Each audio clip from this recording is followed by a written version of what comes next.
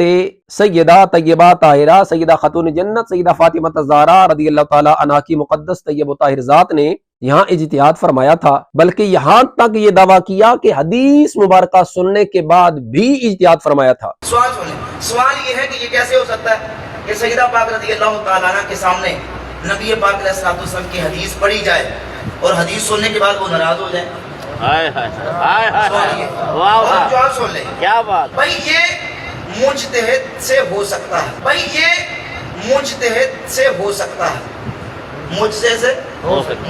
سے ہو سکتا ہے۔ حضرت فاطمہ بنت قیس رضی اللہ تعالیٰ عنہ صحابیہ نے سیدنا عمر فاروق رضی اللہ تعالیٰ عنہ کے دور خلافت میں حضرت عمر رضی اللہ تعالیٰ عنہ سے یہ کہا کہ جب میرے شوہر نے مجھے طلاق دے دی تو نبی پاک علیہ الصلوۃ والسلام نے فرمایا لا نفقۃ ولا سکن للمقدوۃ،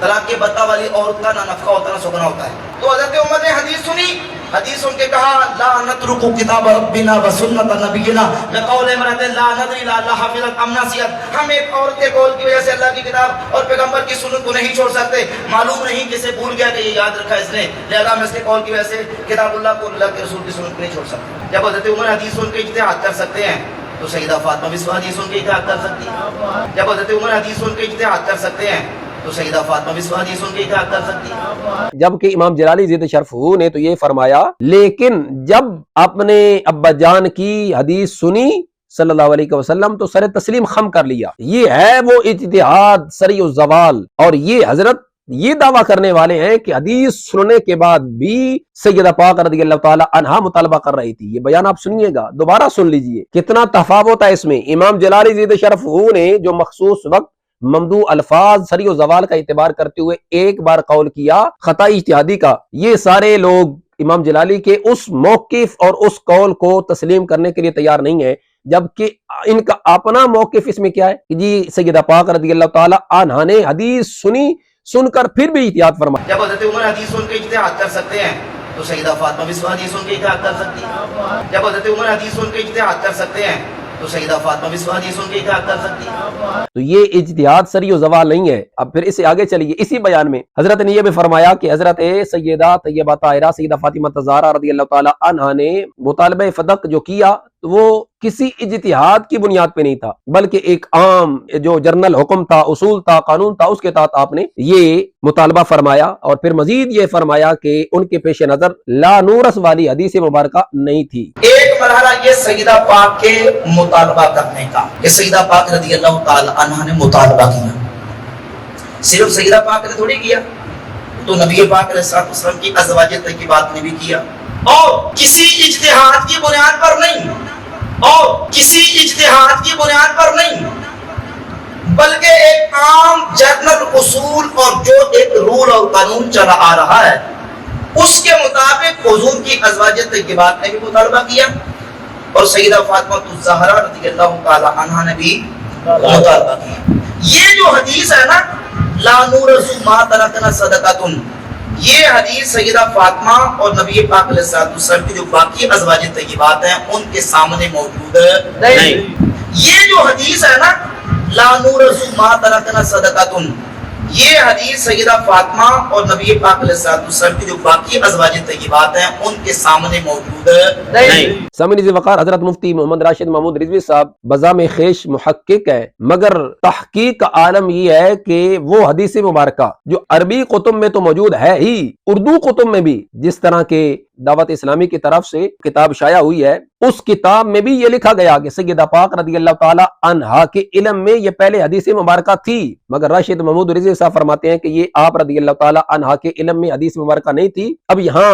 اگر آپ توجہ کریں گے تو آپ کو بات سمجھ آئے گی۔ ایک بیان میں حضرت نے 3 موقف بدلے۔ پہلے ہم قضیہ فدق کو بیان کرتے ہوئے خطا اجتہادی کا قول نہیں کر سکتے اور اس کی نسبت نہیں کر سکتے، بعد میں خود ہی یہ فرما دیا کہ حضرت سیدہ خاتون جنت رضی اللہ تعالی عنہا نے حدیث سن کر بھی اجتہاد فرمایا، اور پھر اس کے بعد یہ فرما دیا کہ نہیں، اجتہاد کرتے ہوئے نہیں بلکہ ایک جرنل اصول اور عام جو حکم تھا اس کے تحت آپ نے یہ مطالبہ کیا، لہذا اس میں اجتہاد نہیں ہے کیونکہ آپ کے پیش نظر وہ حدیث مبارکہ نہیں تھی۔ ایک ہی بیان ہے، 3 موقف حضرت نے بدلے ہیں۔ پہلے ہم نسبت نہیں کر سکتے، پھر خود نسبت کی، اور پھر تیسرے نمبر پہ یہ بھی فرما دیا کہ آپ رضی اللہ تعالی عنہ نے اجتہاد نہیں فرمایا تھا. یہ ان کی تحقیق کا عالم ہے. اللہ تعالی ہمیں اخلاص کے ساتھ جذبہ غلبہ سنیت و اسلام کے لیے مزید تحقیق کرنے کی توفیق رفیق نصیب فرمائے. وما توفیقی الا باللہ.